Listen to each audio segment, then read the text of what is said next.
welcome back to Beating a Dead Horse. I'm your host, Sean McKinda.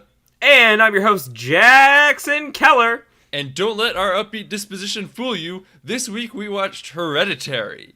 And, I don't know about you, but I spent 2 hours in a theater with my stomach in knots. Well, Sean, I can tell you one thing for sure. This movie has absolutely nothing to do with Matthew McConaughey. That is a cut that we will appreciate, but the viewers will have no idea what the fuck we're talking about.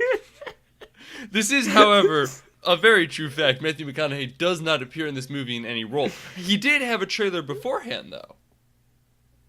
In my theater, he did not, because in my shitty rural small town theater, there's only like one preview, and it's always for a Marvel movie, and then it goes straight to the full feature film. I'm shocked we even got this movie, to be honest. I am incredibly jealous. Every theater I go to has like 20 minutes of previews, and it's actually almost distressing because like you bank on those like 20 minutes of previews to like pee and get food and like maybe show up a little late.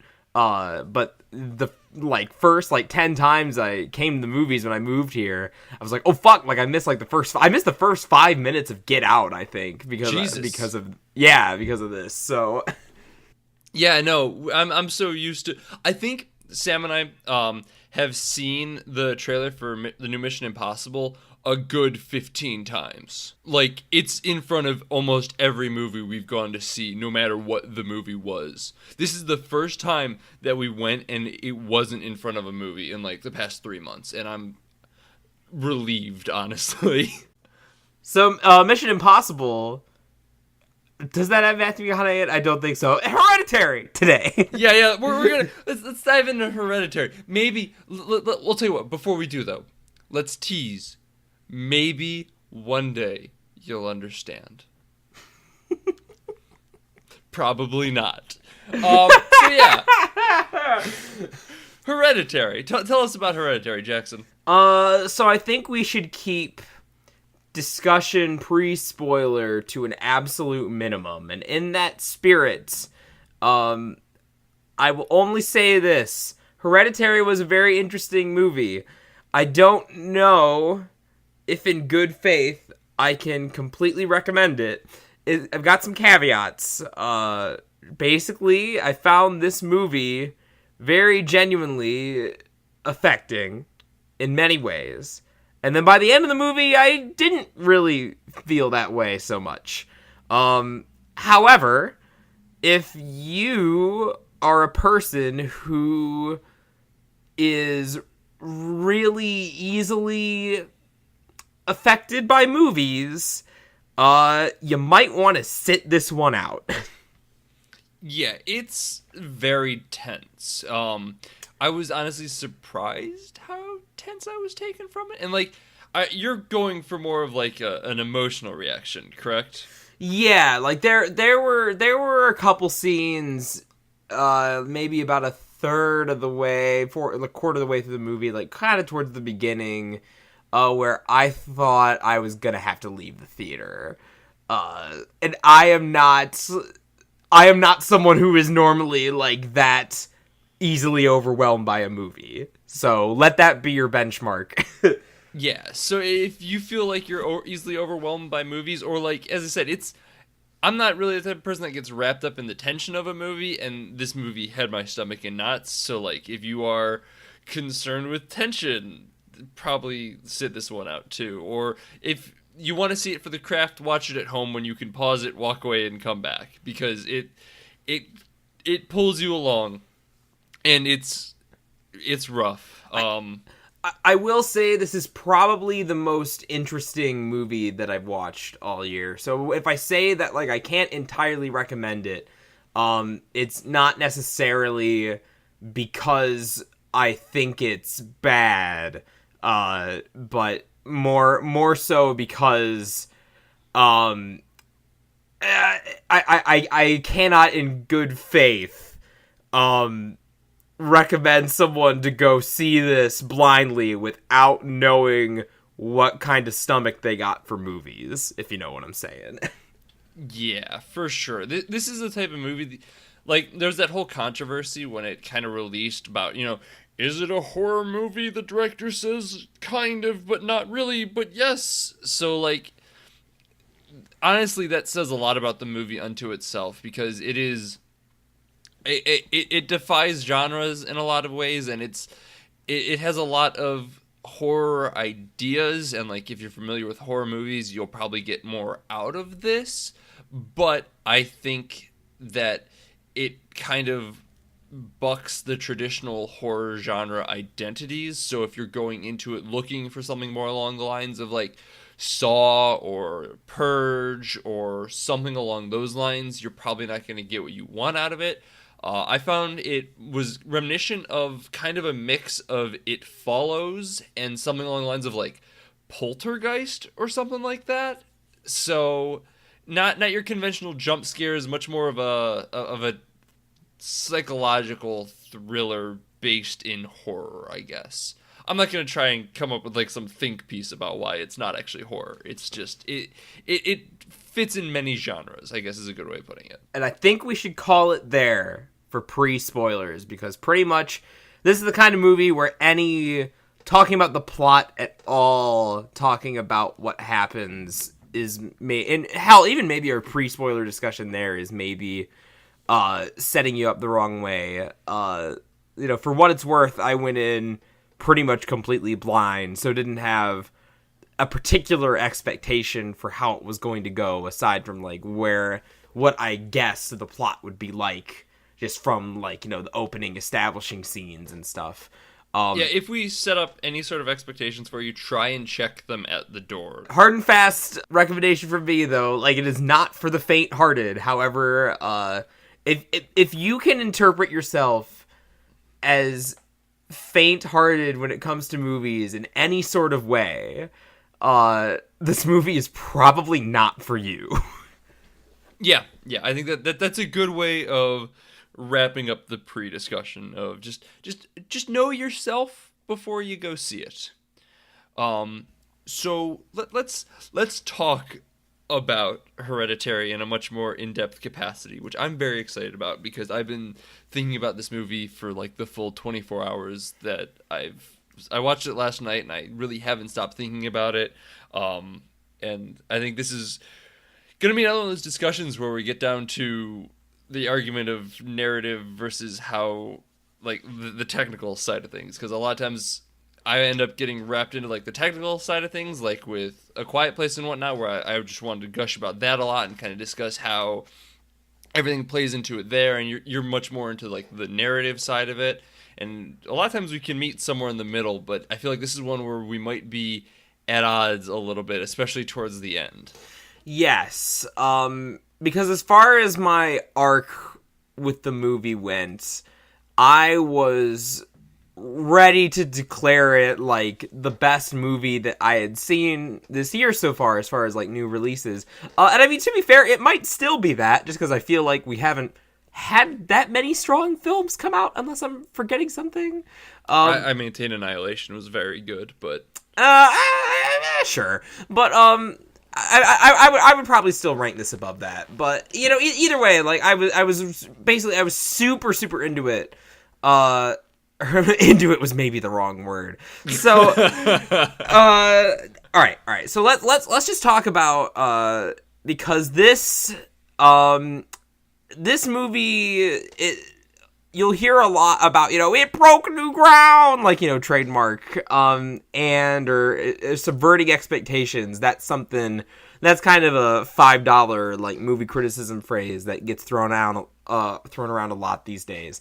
I'll be using it in a lot of context, I can tell you that right now, because it changes the way it uses horror tropes and subverts those expectations. Yeah, so don't, I preface this just to say that, like, this movie does subvert expectations in a lot of important ways, and for me, the movie totally had me hooked by the first major death, and which is not, I would say, the grandmother, which is just sort of our background information. The family going to, like, the grandmother's Yes. I was gonna say, do we want to kind of give a little bit of a plot summary on this one, just to kind of like make sure we're all on the same page? Because there's a lot of elements to it that kind of come together. Dare I say, it's so dense. There's so much going on in every single shot. But see, there's not, and that's the point. but no. All right. So to summarize, we have a family. We have the mom. Pretty standard nuclear family, except the little girl's kind of creepy. She's very creepy actually. But the movie opens with them going to the funeral for the grandmother who had been, we're told, sort of distant. We kind of get like a sense of what the family dynamic was like there. She really latched on to the creepy granddaughter. And then the movie, we're talking about setting up expectations. Like, this is the expectation the movie sort of sets up, that it's going to be like a spooky haunted house film, like kind of like an Insidious or a Conjuring or something, where you have the creepy kid who is maybe more in touch with the grandmother, and she's weird and like parades around like gross pigeon heads on a stick and like collects dead birds and does all this weird stuff. And then you have the rest of the family, and the mom has maybe some sort of like problem or suppressed trauma with her, and then the grandma's gonna start doing some spooky shit. She's gonna start being a ghost, and it's gonna involve the kid in some way. And you even get a quick little ghost pseudo jump scare as the grandma shows up in a dark corner at one point. Yes. So they plant that seed, and let that take root, and it goes along like that, kind of in character establishing mode, until the fuck up stoner kid's son wants to go to a party, but can only get out of the house if he lets mom pawn off the creepy daughter on him. And so he takes her to the party. Some shit goes down after he ignores her. And the result is a car accident that ends with her... If you allow me to quote the Dead Milkman, "Pow! She was decapitated! They found her head over by the snow cone machine!" See, but this part of the movie was so, like, legitimately fucking traumatizing. Just because she's decapitated, yes, but you don't see it right away. It's not immediately dealt with. They linger and build up on it for a long time, to the point where, like... Oh, it's horrifying. It makes you wonder, like, if, like, this is, if this is the kind of movie they're gonna, like, skirt over, like, showing the body, and, like, we just get a long time of, like, the boy, like, the son's face, just, like, sitting on that as, like, he's coming to grips with what happened, and just, like, going into his house and lying down and hearing his mom's fucking scream as she finds her body, and then it all just wham, all at once, just pulls out, like, no holds barred, her fucking decapitated head, like, bloody corpse crawling with ants. God damn, if that hasn't... I saw this movie, like, 3 days ago, and if that's not an image that, like, I haven't been able to get out of my head, like, randomly going around, like, going grocery shopping and stuff. I do have to just really quick, because early on we mentioned that you commented that the boy, Peter, played by Alex Wolff, you weren't necessarily fully thrilled with his acting. I have to give him, like, insane amounts of props for this scene, because it is, like, played so perfectly well, of him just in shock, not sure what to do. Like, he goes home and, like, he doesn't even tell his parents. The body, San's head, is in the car, and he just pulls the car into the driveway, rolls the window up, gets out, and lies awake in bed until the mom leaves and you hear her shrieking. And, like, I cannot imagine that is a easy thing to act. No, and maybe in our pre-discussion I wasn't giving him enough credit, because he does Most of the time when he has to do, actually, I think he's better when he has to do kind of that difficult work. Whereas it's a lot of the filler in between dialogue that makes me kind of go like, I don't know. Because like he was nailing some of like what they had to put him through for this movie. Like his character, he was killing it. Like you could feel. I think he did a very good job, and just because I need to talk about him for a second before we resume our plot summary, which we've already totally derailed on, because I discovered this today that he is one of two brothers that if you've been listening to us for a while, you've heard us discuss his other brother who was Light in the Death Note movie, which was a shock to the system right there. If you haven't listened to us and just happened to grow up in the 90s, you might know these brothers from something else. A Nickelodeon show. It was live action. It was called The Naked Brothers Band. Which, the fact that they have gone from that to what they are currently doing is just... so good. For some reason now I really want to see them, like, I want them to make a Metal Gear Solid movie and, like, cast them as Solid and Liquid Snake, even though that wouldn't fit at all, just so I could watch the Naked Brothers Band have a shirtless fist fight to the death. It might actually work really well. Are you kidding me? Because, like, the older brother who played Light was not that great of an actor. But he would work really well as Liquid, because Liquid isn't that great of an actor.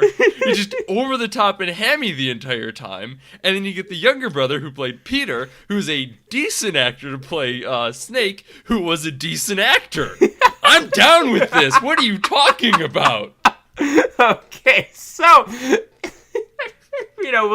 we'll make sure to send our fucking fan mail to the pachinko lords at Konami for the fan casting for the Metal Gear movie. Hereditary though. Charlie the Darloder was decapitated. Yeah, and so basically then the rest of the movie kind of a horror drama.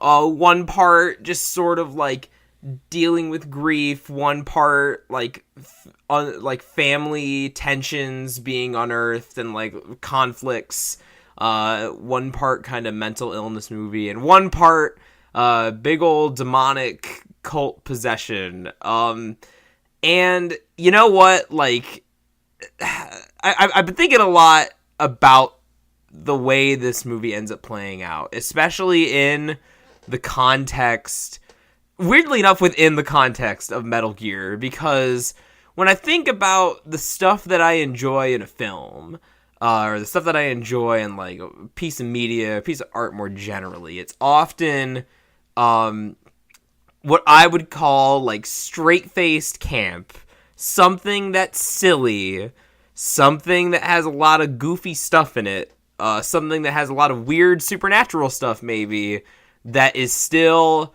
played straight, dealing with some sort of serious issue or theme, and something like that. And I think what this movie has made me realize is that I'm a lot more receptive to a work that starts stupid and tries to do something serious later on than I am for a movie that starts smart and eventually gets stupid, which is what I would say my problem, and to word it a little harshly, which is what I would say my problem with this movie is, because until the movie is done very subtly, there's a lot of great scenes, there's some great character beats, some great acting, I mean, especially from the mom, some nice groundwork for themes being laid down.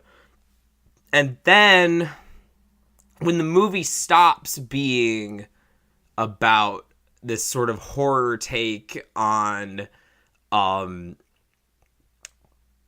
the way that like grief sort of tears a family apart, when it stops being a drama and the actual plot is sort of revealed is when the movie started to lose me, because that basically, this, for me, the movie curried a lot of good favor with how strong that emotional reaction, not just in the death itself of Charlie, but in the way that it's played, both in the immediate aftermath and in the aftermath of the plot, the way the characters react to the grief through the grieving process is, very heightened, obviously, for like a horror movie. Like, the circumstances are going to be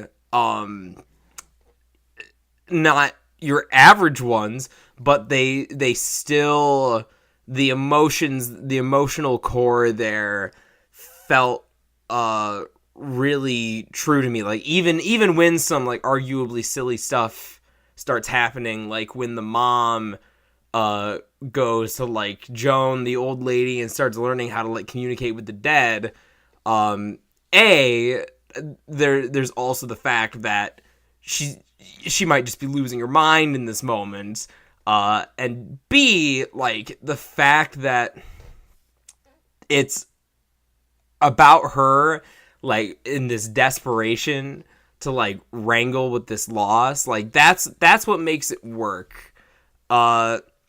But I can't exactly put my finger on what moment the movie started to lose me, but I noticed that after a while, I stopped feeling disturbed, I stopped feeling tense, I stopped feeling devastated, and I started to feel bored. And then by the end of the movie, when the seal has broken, all hell is broken loose, craziness is happening, I was kind of rolling my eyes a little bit, and I'm not sure if it's just like an aesthetic thing, like I said, if that movement from serious drama to supernatural horror movie is just not one that my brain likes, or if just the tropes in play. There are, I think Sean wants to talk a little bit more about some of the visual tropes of horror, but as far as the narrative tropes, I think they do a good job subverting some of those expectations, but not all of them where it matters, to the point where by the end, I think it started to lose a little bit of what had gripped me so much earlier, and started to feel just like another Insidious, another Conjuring movie, was, maybe slightly with more of an edge to it. So I think the one thing that I want to mention that I don't know that we necessarily did is that a big point of this movie, like, it's obviously called Hereditary, and we haven't really mentioned why it's called that. And the big reason behind that is the mother has the potential to be schizophrenic. And this goes in the potential for her son to be as well. And so I think that to kind of discuss Jackson's tropes and why, like, the end credits, or not the end credits, but the end scene might not have played as well because it did fall back into tropes, I think kind of goes into the way that the movie plays with the idea of schizophrenia. I'm going to kind of really quick just throw this out there because I don't know our listeners, and if this might get into some sensitive spots, we are going to be talking about this in a decent amount of detail. So, like, if mental illness is some sort of trigger for you or something like that, just as a heads up, this is basically what we're going to be talking about for the rest of the episode.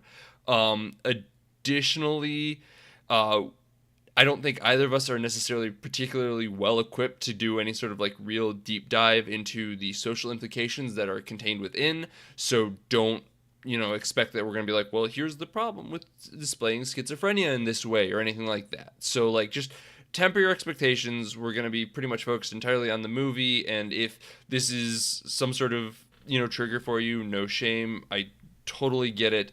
you're probably going to want to bow out. We're watching Incredibles 2 next week, so come back for that. That should be a good time.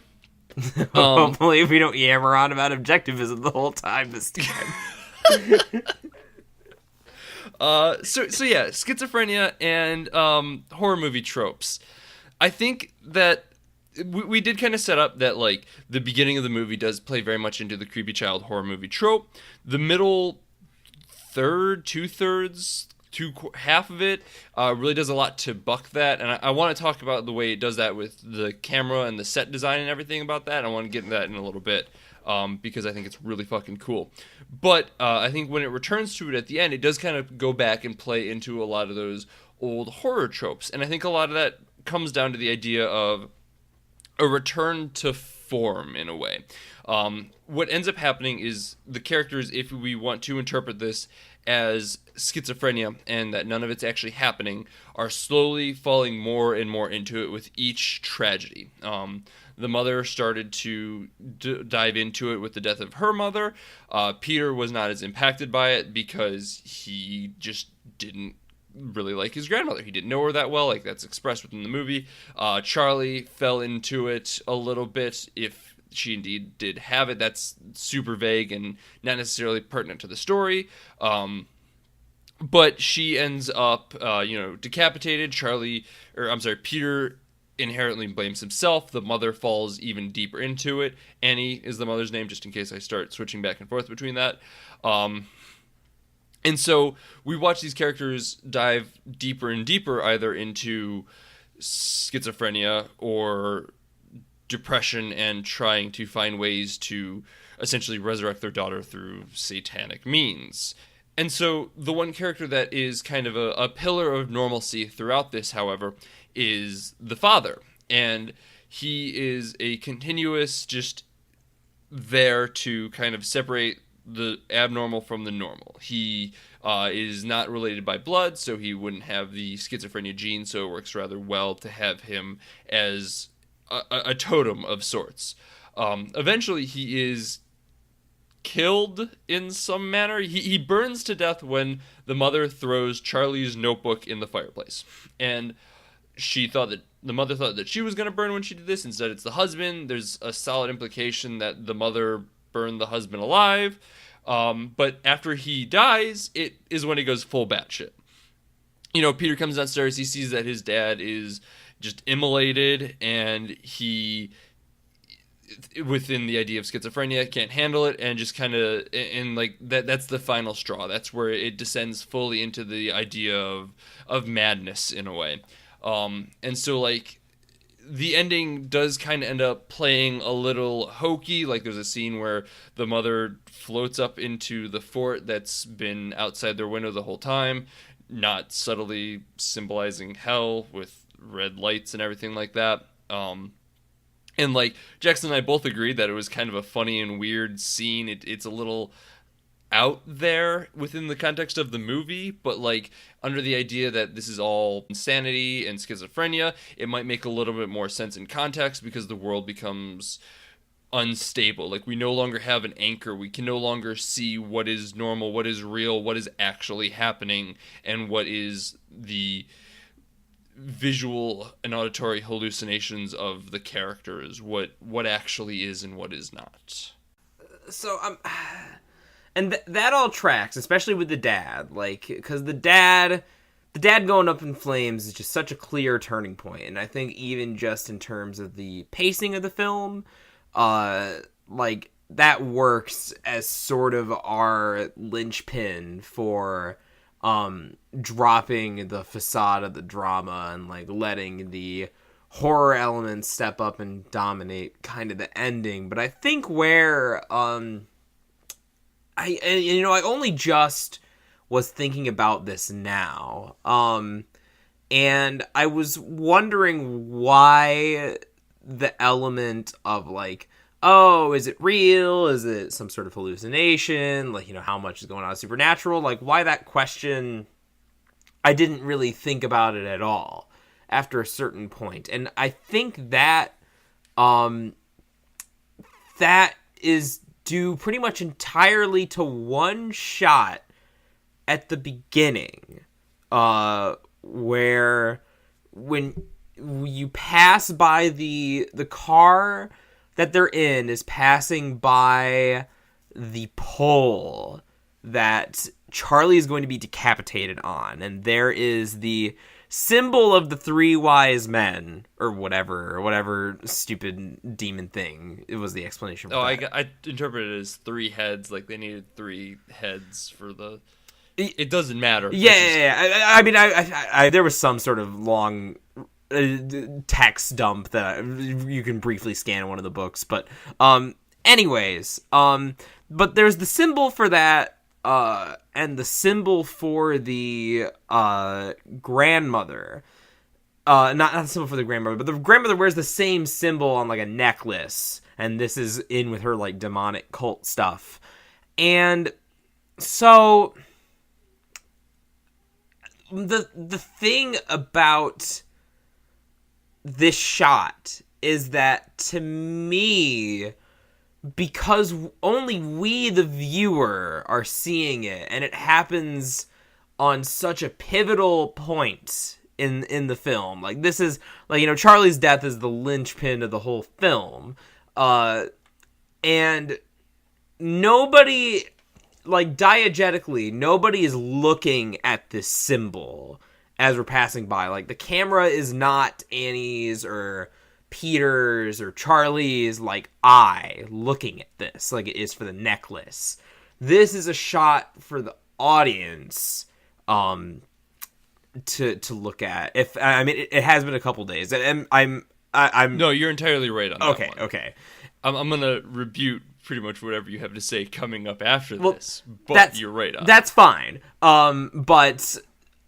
So for me, as a viewer, what this shot does, I think it kind of undermines the feelings of, like schizophrenia, the feelings of anxiety, because that's the thing. I didn't feel that much anxiety or tension from the film, mostly. And the scenes that I did were like dialogue scenes between like characters, emotional like conflict and baggage and history, like kind of butting heads, and like, you know, the mom admitting that like she tried to miscarry Peter and like never wanted him, like that kind of stuff, like that. Those were the tense scenes. Like, tried to kill them in her yeah, sleepwalking, and tried to kill them in this, and yeah. And so for me, what that shot does as a viewer is just sets me up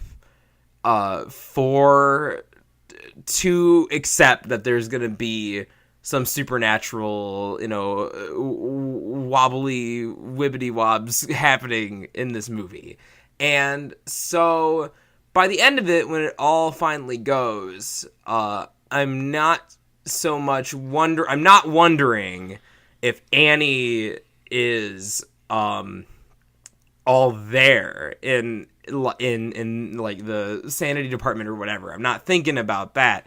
I'm thinking about that shot just because on the meta level, if not as far as what's literally happening, like it had crossed my mind that, you know, maybe that would be the final shot of the movie. Like, there was no ghost. Like, Annie just gets carted off in like a ambulance to like be put away for after she murders her family or something. But what that tells me on the meta level is that we are going to go there eventually, and when we do, you know, just wasn't all that impressed with with what happened when it went there.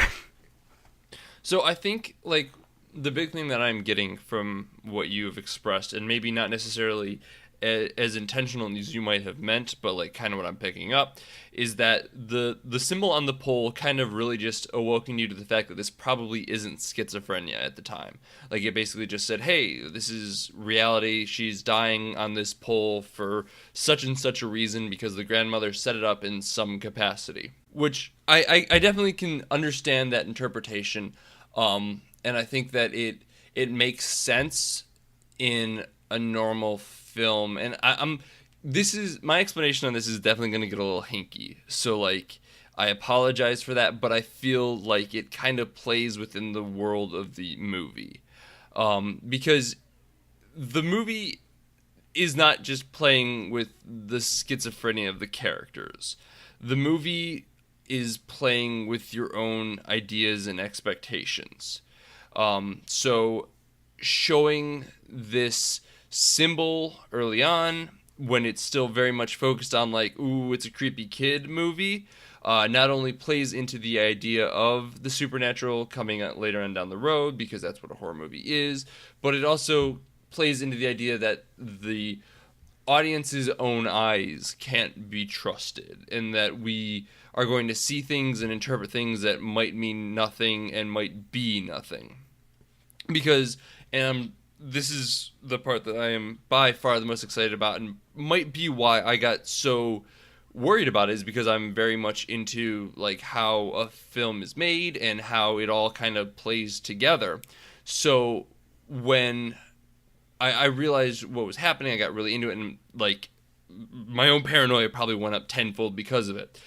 Because your general horror movie, and most movies in general, have a very familiar way of being shot. You have your rules of thirds, which anyone who has used a camera is well aware of what they are. You know, there's three. Your viewfinder is broken into thirds, both vertical and horizontally, and most things will take place within those rules of thirds.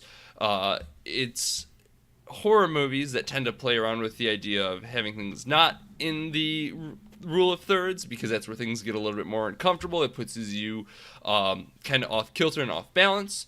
And so a lot of this movie sets it up where you are not even close to in the third. You are the main character, Annie, the mother, is pretty much dead center for like the entire middle half. And so what this does is, either in my case very consciously, or in the case of someone who might not be as acquainted with the ideas of filmmaking, very subconsciously, is sets up the idea that you want to be watching those edges. Because a lot of horror movies, when they do that, usually put something spooky in the edges. So like you're looking for like, ooh, where's the demon dog monster? There's a mirror in this shot. Let's focus entirely on that and see what's going on over there. And the movie just forces you to see things that aren't there. You spend the entire time watching these empty spaces, trying to put things there. There are mirrors all over the place that you're looking in and being like, oh, I wonder what's in the mirror. Is there going to be some sort of big secret revealed while I'm staring at it? And there never is. It's a constant tension where you don't get that relief. They do the same thing with the audio of the movie. The soundtrack is very minimalist. It's very reminiscent of Disaster Pieces' soundtrack for It Follows. I'm going to probably reference It Follows quite a bit. It's a great comparison point. In that it's very kind of low sounding, low timbre. Like, it's a very quiet thing. It's a little electronica, so like you get a little bit off kilter from that. And then in general, that's only at very few moments that you actually can hear it. Otherwise, it's a very ambient noise-based movie. The big one that stood out to me is while they're doing the seance in their own home, you can hear the dog barking the entire time. And that's the type of noise that they intentionally put in. Like, there's no way that they didn't have this going the entire time. So, like, your conventional horror movie wisdom says, like, as this dog is barking, eventually it's going to stop. And, you know, that's a sign of something coming, something changing, something different within the world. But it never does. The scene changes and the dog stops barking. It's never bowing into your conventional expectations of what a horror movie is and what a horror movie should be doing with its audio-visual effects. So, basically, the idea of you're your own unreliable narrator works really well within this movie. You're constantly looking for things that aren't there. So when you see this symbol, you immediately assume that there is going to be something there, when in fact it could be a coincidence, or it could be adding meaning to something that doesn't have meaning, very a la stereotypical ideas of schizophrenia. It forces you not to be able to trust your own senses and what a conventional movie-going experience would tell you to believe. That's my rant. I'm fucking in love with what this movie did in that regard. It's a good rant. And I think it brings up interesting questions as far as like how we watch movies and how we respond to them, just like the experience of processing information. So as far as like you are your own unreliable narrator, everything you said completely tracks.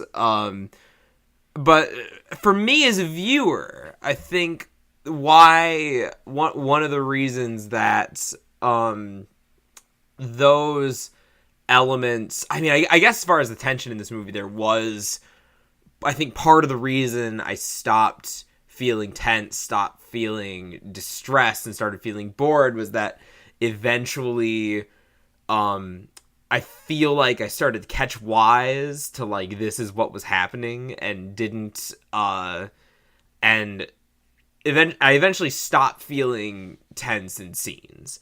Well, see, I think the one thing I will say to that, though, is that it does do a nice job of occasionally adding something in those corners. It's pretty few and far between, but it does occasionally pay off if you're paying close enough attention, I guess.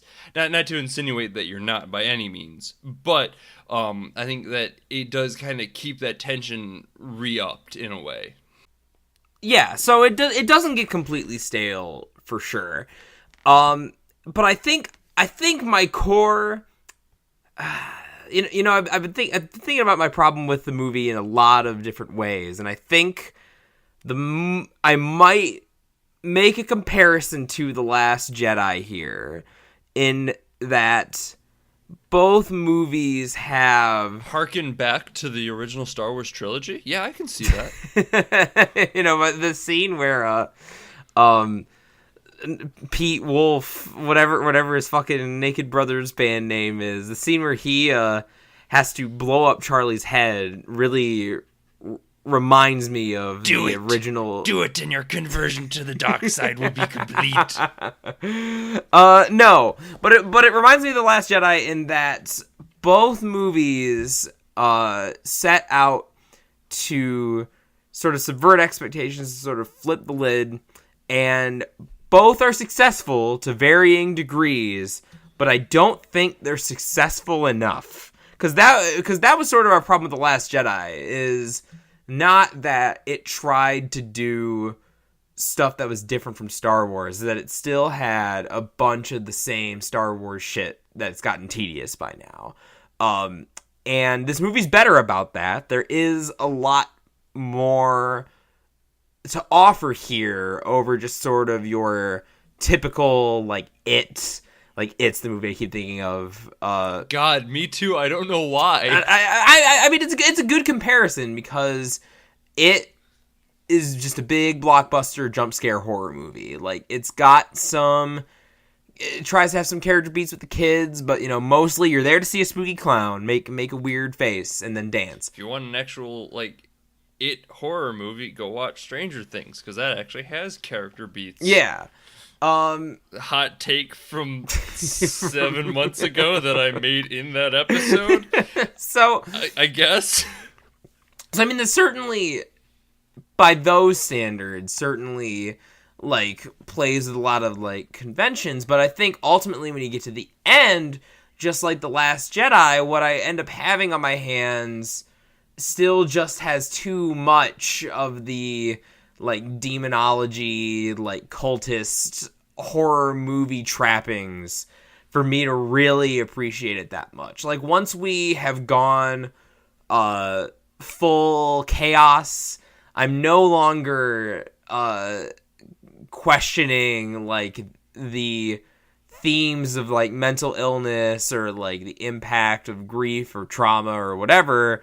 At that point, when everything goes to hell, I'm just sort of sitting back and passively absorbing some weird spooky ghosts and a lady floating into a silly tree house with a bunch of people bowing to King Ramses III. Ramses. And and like, I guess, like, this is, I don't want to, I hesitate to use this anecdote, but I think it really gets to what my problem with a lot of the demonology stuff is, because the director is clearly talented. Like, this is his debut, and it's really impressive work. But I saw in an interview that he did, I can't remember on which site it was, but they asked him why they went with King Paimon. That's the name of the demon. And basically what he had said was that, well, you know, you have a story like this and you can go with the devil, but the devil's kind of played out at this point, so we wanted to do a demon that was, like, lesser known, which, you know, fair enough. But the problem is, like, if that's the only reason to use, like, this King Paimon, then to me that just shows that it may as well have just been the devil. Oh yeah, like, entirely. It basically is saying, we didn't use this because it plays into tropes too much, but we just changed the name. This isn't Sonic. This is my original character, Blonde. This is my original character, Bagul. But no, I mean, that is like, you could change his name to Bagul. You could change his name to the Babadook. You could change his name to Steve. He could be King Steve. And yeah, and so that it just, despite all of the good work that the movie does, I think when I reach the end, I'm just at this point, I think it's playing too many of the tropes straight. And it's interesting to me because apparently this movie's been getting a pretty divisive, or even a negative, I've heard, like, it's audience a critical reaction. darling. It has like a 50% on Rotten Tomatoes for the audience. Yeah. Like, it's 97 critical, 50 audience. Well, and so, you know, this is completely anecdotal, but we were talking about this after when we were walking out of the theater. Well, not me and you, but, like, you know, the person I saw it with. But so during the scenes, like, during Charlie's death and, like, during all the intense stuff, like, you know, you can kind of hear the reaction of the audience. And what I was hearing were people being like, you know, oh shit, like, you know, people being genuinely, like, taken aback by what was going on.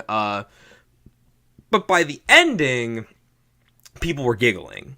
And I remember overhearing some people talking about how dumb they thought the movie was, despite the fact that, like, based on the crowd reaction, they were clearly invested in the drama of what was going on. And that's just a very interesting reaction to me. And I'm wondering, like, how much of that audience negativity is just coming from, like, kind of going full into the tropes at the end, and people not really being sure how to take that, because I'd say that's a fair assessment for how my viewing experience sort of went with it. So here's my counterpoint to that, though.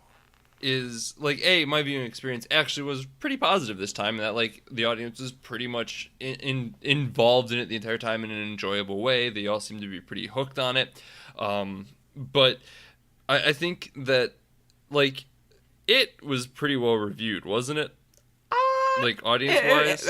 Audience-wise? Oh, yeah. It was. I mean, it was a big hit audience-wise.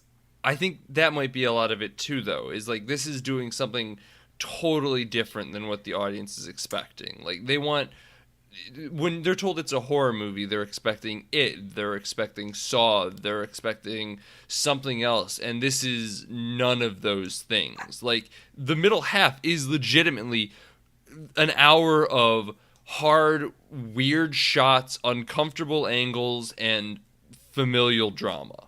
It's not a horror movie at that point. And if you're expecting a horror movie with jump scares, you might be like, oh, that was really dumb. There was nothing to it. It wasn't scary. It was just, it happened. That's fair, I suppose. But I felt like there were plenty of, as you know, some of them got subverted, but I felt there were plenty of like horror trappings still throughout, like that whole the seance scenes. It wasn't like an insidious jump scare, but it was definitely comfortably like within that realm. I guess it's bizarre. There's just so much of not is the thing. Like, there's so much not that. Yeah, I guess so. Maybe I am just overestimating your average audience goer, like moviegoer again. But yeah, I don't know. I guess that's I you know, I just keep comparing my reaction to this movies to reactions I had to other movies because it's been informative. I think I might have had the same reaction to this as I also had to Annihilation, and that at the end of Annihilation I wanted something really fucked up and challenging, and at the end of this movie I also wanted something really fucked up and challenging, but the ending to this movie was like the least challenging thing about it, and that was disappointing to me. Yeah, I can see that. I think 2001 has spoiled us, and I just want more. I want more. Someone, you know, summoned Paimon to get Stanley Kubrick back here. Fuck Satan, let's get the Koobster back.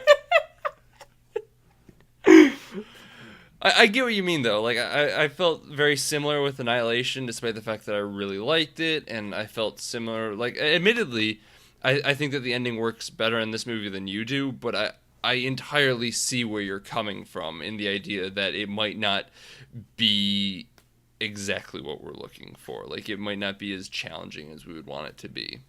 Yeah, well, especially because, like, the middle portion of this movie is, like, as you said, was super challenging, so... Yeah. So, I don't know. Maybe... You know what? The way I think I'm going to put this in the same category of why I really liked Annihilation. I think it is technically impressive. I think it did a lot of really wonderful jobs. I think the middle was more than made up for a lackluster ending. And you know what? I really liked it. That's what it boils down to. It was long. It was rough. I felt like it was never going to end, and I want to watch it again because I want to see what I might have missed. Like, so here's just a little fun thing. I was too busy watching the outsides of everything happening. Meanwhile, Sam, the person I saw it with, was watching like mouths and whatnot, and apparently there are a number of points where the spoken word does not line up with the mouth that's saying it. Oh, I actually noticed that too. Yeah, there are definitely a couple scenes like that. Yeah, I don't know if this is a case of me being super duper harsh on this. I don't even know if I've been that harsh, but like I've been pretty harsh on this movie. Just because I did feel genuinely pretty disappointed when I had walked out of the theater at the ending, and I always hate when an ending colors my reaction to the rest of the film, and I worry that's sort of what's happening here, just because, like, there were a lot of parts of this, you know, if we're talking about the purpose of art, to make you feel things, to make you, like, consider ideas, you know, I certainly felt some things, as a result of this movie and sort of the work it was doing, and I don't want to dismiss that. But also I think I mean that's just basic psychology. Just to dive in here really quick. That is psychology where the beginning and the ending is the part that's going to stand out the most to you. And like if you're walking out and you had a negative reaction to the ending, it's going to color the rest of the movie. Yeah, I know. I hate it so much though. I hate that reaction just because like there will be like Edge of Tomorrow. I love that movie. That's a great movie. The ending blows. And that's all I remembered, like, walking out of it, until I saw it again and was like, oh, wait, this actually, like, kicked a lot of ass. So, yeah, I don't know. But again, like, I don't know. I don't think this is exactly like that case, though, where, it's, like, the last couple shots of Edge of Tomorrow that are like, oh, that's silly. But the in this movie, I started to check out about like 3/4 of the way through it. Like, it started to lose me. I can't point to the specific scene. I know that by the, like I've been saying, by the very ending I was completely lost, but like sometime before that I sort of fell off the wagon. And I think the other thing is that I've been a little starved, maybe, for a new release that gets me really, really hyped, that gets me super invested in it, because the past, like, I know that on some of the other episodes we've done at the beginning of the year, like, we've been watching a lot of old favorites and stuff recently, but like, as far as the new stuff in the theaters, been a lot of disappointments for me. I wasn't that into Annihilation. I wasn't that into A Quiet Place. I wasn't that into Infinity War. So the fact that I was really into this for a bit and then wasn't, I think also may have a factor in why I was ultimately kind of on it. Yeah, I can see that. I don't know. Any remaining final thoughts? Because I think I've said my bit. Yeah, I think I've said my piece.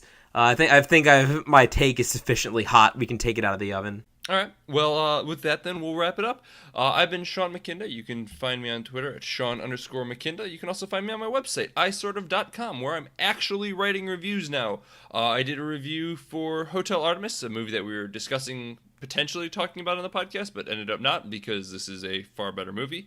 And I also did a review of this, in which I gushed more about like how the camera work and stuff plays into it, and it's fantastic. So go check that out on isortof.com. Yeah, got Twitch stuff too over there. So if you want to watch me play, I think I'm going to be playing Metroid and like, I think Castlevania Song of Sorrow or whatever the first PS1 game was. So it'll be fun. Oh! And Incredibles 2 this Saturday. So if you're looking for something to do on Saturday, we're going to be doing Read 'em and Weep 3, where we're going to be playing The Incredibles on the PlayStation 2, while I have a cast of characters read the script. Wish I could be there to assist in the script reading process, but unfortunately I have to mine coal over the weekend. But when I'm not mining coal, I've been Jackson Keller. You can find me over at Jackson J. Keller on Twitter. I've been replaying Metal Gear, and I've been tweeting about that. And is that relevant? No. Metal Gear will never be relevant again. It's Snakes and Smash Bros. Again. That's your last bit of Metal Gear relevance. That's pretty relevant right there. But that's the last thing. Because now it's just going to be like pachinko machines until the end of time. Because nobody's going to give a shit now that Kojima is gone. So, this is kind of, Smash Bros. Is kind of the last hurrah for Solid Snake. And, it just, especially because it's got David Hayter back. What a beautiful fortuitous turn of events. So yeah, I've been replaying Metal Gear and have been offering some thoughts about it. I don't know, guys. Don't follow me. Well, see, now is a good opportunity though, because like you can get some cross branding going. Because you should totally tweet at the Wolff brothers and see if you can get them to read your Metal Gear Solid script that you wrote. I totally want the actor who played Light. If I ever like meet him in real life. Like, if I'm ever in LA and I, like, hunt him, and, like, I find him at a bar. I was gonna say hunt him down. I'm not gonna go hunt him down. But, like, if I ever run into him at, like, a bar or a cafe or something, I'm gonna, like, walk up to him and, like, ask if he'll shout, "Brother!" for me. Apologies to our headphone listeners for that one. As always, thanks to Lords of the Highway for the use of our theme song. It is Suicide Alternate Take off the album High Octane, Low Expectations. They're on Spotify, all that good stuff. Go check them out. They're a great band, bunch of cool people. And thanks to 25 Years Later Site.com. They are getting really into movie reviews, analyses, and stuff like that. A bunch of really cool people doing a bunch of really cool stuff, and they were cool enough to host us, who are not cool. So I don't know how that happened. Next week, we are going to be talking about The Incredibles 2, as I've been not subtly hinting at for the past couple weeks. I've heard pretty good things. I heard the first third's a little rough, but I'm very excited for the second thirds, because they're supposed to be really good. Also, second thirds, that's a word that I just made up. Yeah. Anything else, Jackson? Well, if if the rumors are true and the first third of Incredibles 2 is rough, it'll be a surprise, but a welcome one, because usually with these fucking Disney movies, every Disney movie ever made, like, the first 2 acts are good and the third act is garbage. So, you know, I'm here for it if it means we get a Disney movie with a good ending for, like a modern Disney movie with a good ending for once. And there's Jackson's flaming hot take. So yeah, we'll see you next week on the Conacast. Yeah.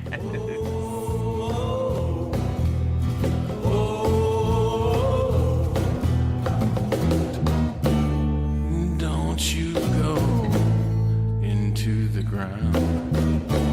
Don't you go